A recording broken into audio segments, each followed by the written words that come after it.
नमस्कार, आप देख रहे हो पीडीएस न्यूज। मैं हूं पीसी सैनी। आज की इस रिपोर्ट में हम बात करेंगे संकट मोचन बालाजी धाम घाटमदास के विशाल मेले की। बाबा घाटमदास की नगरी में आपका स्वागत है। चलिए तो हम आपको ले चलते हैं उस मंदिर में जिसका मेला भरा है। यह है संकट मोचन बालाजी धाम, घाटमदास गांव में स्थित है। काफ़ी प्राचीन ये मंदिर बना हुआ है। बहुत सी जानकारी इस मंदिर के बारे में हम आपको देंगे। इस गांव का नाम घाटमदास क्यों पड़ा, वो भी चर्चा हमने की है, उसकी जानकारी भी हम आपको देंगे। न्यूज़ को अंत तक देखिएगा क्योंकि बहुत से तथ्य आपको ऐसे मिलेंगे जिनसे आप अभी तक अपरिचित हों। ये सामने बालाजी महाराज की प्रतिमा है, बहुत ही प्रसिद्ध और प्राचीन प्रतिमा है।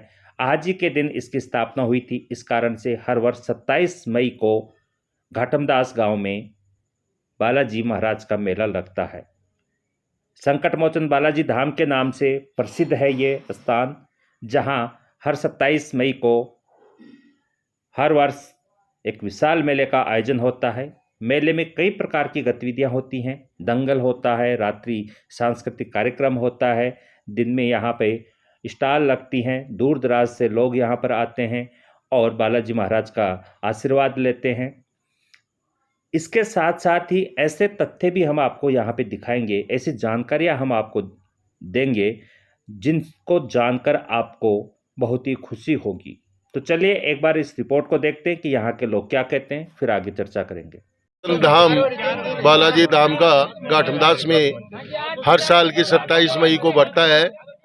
इसमें गांव का अच्छा सहयोग होता है, अच्छी दूर दूर के पहलवान भी आते हैं, अच्छे आदमियों से संपर्क भी होता है।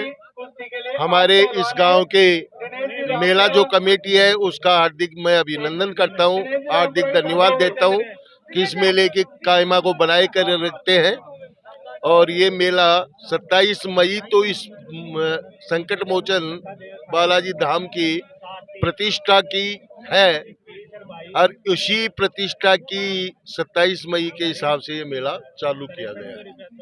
मेले में क्या क्या होता है? मेले में सांस्कृतिक कार्यक्रम होता है, अच्छी पार्टियां आती है, कुश्तियां होती है, अच्छे दुकानदार भी आते हैं, महिलाओं की ज्यादा तादाद में संख्या रहती है और बहुत अच्छी व्यवस्था रहती है। मेले को लेकर जानकारी है कि यहाँ जो पुराना तकरीबन 200 साल पुराना यहाँ मंदिर है बालाजी का, जो कि उस समय का है जब मूर्ति को जो बनाया गया उसको जैसे राम लक्ष्मण को जैसे अहिरावण उठा के ले गया था, उस समय की ये मूर्ति बड़ी प्राचीन मूर्ति है और आसपास में इस तरह की मूर्ति हमने देखी नहीं है। तो ये यहाँ से परंपरा जुड़ी हुई है कि लोग बाग यहाँ के लोकल लोग हैं, जो ये मई का महीना होता है उसके अंदर ये लोग आपस में सारी साल भर का जो अपनी जो आस्था है उसको लेकर एक एक रुपया चंदा जो लोगों से जो भी जितना दे पड़ता है वो अपने सहयोग करते हैं और उसके साथ ये मेला का आयोजन किया जाता है। इसमें जैसे भगवान के यहाँ रामायण पाठ का आयोजन होता है पहले दिन, और फिर दूसरे दिन इस प्रकार के जो ये स्टॉल वगैरह लगाई जाती है बच्चों के मनोरंजन का। जो पहले के ज़माने में जो आजकल तो टीवी मोबाइल वगैरह हैं, तो इस तरह के मनोरंजन होते थे। फिर उससे भी ख़ास जो इसका मेले का आकर्षण है वो जो इस प्रकार के जो दंगल आप देख रहे हो, ये पुरानी चीज़ें हैं, ये लुप्त ना हो जाएं, कहीं ख़त्म नहीं हो जाए, लोग बाग इस चीज़ को भूल नहीं जाए।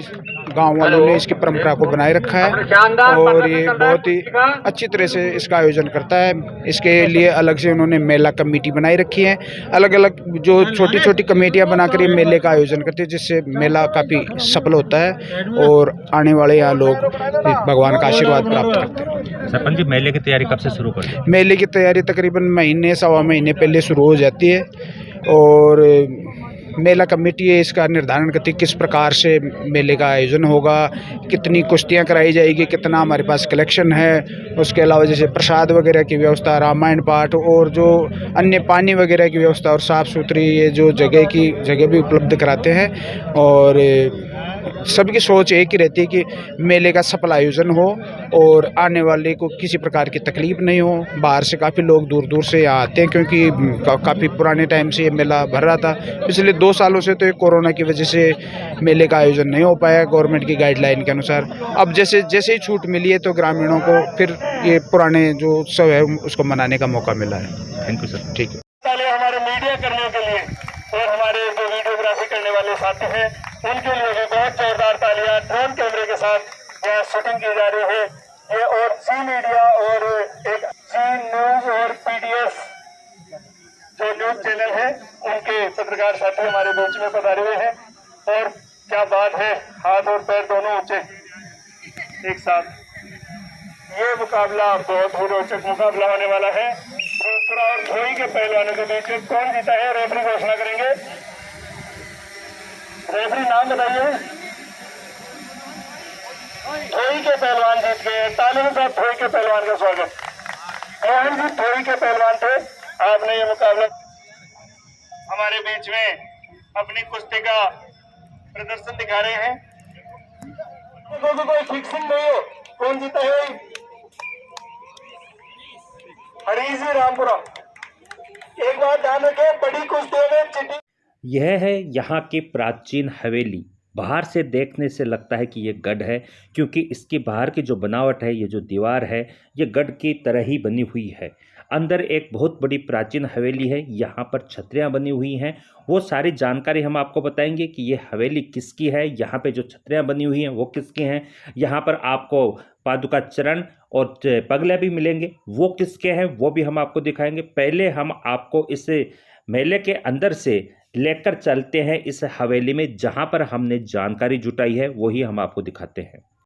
तो अब हम जहाँ पर हैं वहाँ से हम आपको बता दें कि ये गढ़ है, ये क्या है, पुरानी हवेली बनी हुई है, छतरियाँ यहाँ पर बनी हुई हैं, ये सब क्या है, इनकी जानकारी हम आपको लेकर देते हैं। गुरुजी हमसे जुड़े हैं, गुरुजी से ही चर्चा करते हैं। गुरुजी बताइए, इस समय जहाँ पर अपन हैं, ये जो मकान में हवेली बनी हुई है, पुरानी है, कोई गढ़ दिखता है, ये सब क्या है, गाँव की बसावट कैसे हुई, वो सारी जानकारी दीजिए। देखिए, लगभग 150 साल पहले की बात है। यहाँ घाटमदास जी नाम के एक संत हुआ करते थे। वो जैसा कि अपन ये खेजड़ी का बड़ा वृक्ष देख रहे हैं, उस वृक्ष के नीचे उन्होंने तपस्या की थी। उसके बाद में उनकी तपस्या से प्रसन्न होकर के यहाँ जो नाथुसर अपनी रियासत लगती थी, उस नाथुसर के गढ़ के जो मालिक थे, उन्होंने उनको जो ये आसपास के लगभग 1000 बीघा जो ज़मीन है उसकी हासिल लेने का अधिकार दिया था। और उनके रहने के लिए ये जो हम पीछे के गढ़ देख रहे हैं, इस प्रकार के एक गढ़ का उन्होंने निर्माण करवा करके उनको दिया था। कुछ समय बाद में 1876 में बाबा जी का देहांत हो गया। उसके बाद में उनके जो अनुयायी थे, उन्होंने इस गढ़ का जो ये परिसर था उसका निर्माण ज़्यादा बढ़ाया, और ये जो कुआं अपन देख रहे हैं, इस कुएं का निर्माण कराया। इसके बाद में जो मंदिर है संकट मोचन बालाजी का, लगभग 120-25 साल पहले उस मंदिर का निर्माण उनके अनुयायियों के द्वारा करवाया गया।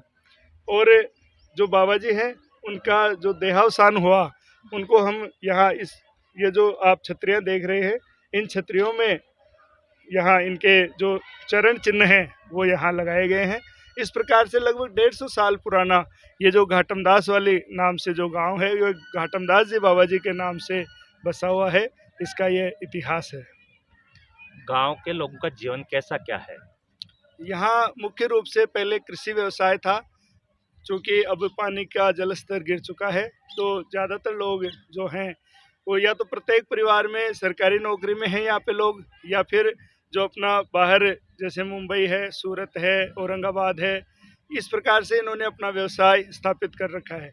कुल मिलाकर के ये जो गांव है, यहाँ की आर्थिक स्थिति बहुत सुदृढ़ आर्थिक स्थिति है। प्रत्येक परिवार में लगभग 1-2 सरकारी कर्मचारी आपको मिल जाएंगे। इसके अलावा जो हमारे कारीगर लोग हैं, जो बढ़ई लोग हैं, खाती हैं, सुथार हैं, वो उनका बाहर बहुत अच्छा बिजनेस है। और विदेशों में भी जैसे दुबई, मस्कत वगैरह में भी उनका व्यवसाय है। अन्य जो लोग हैं वो मुंबई और सूरत में हमारे यहाँ काम करने के लिए जाते हैं। आर्थिक स्थिति के रूप से अगर हम देखें तो अच्छा संपन्न गांव है ये घाटमदास वाले। गुरुजी, जैसे ये हवेली बंद है तो ये कभी खुलती है या फिर हमेशा के लिए बंद है? ये इसमें हवेली- क्या है हवेली में?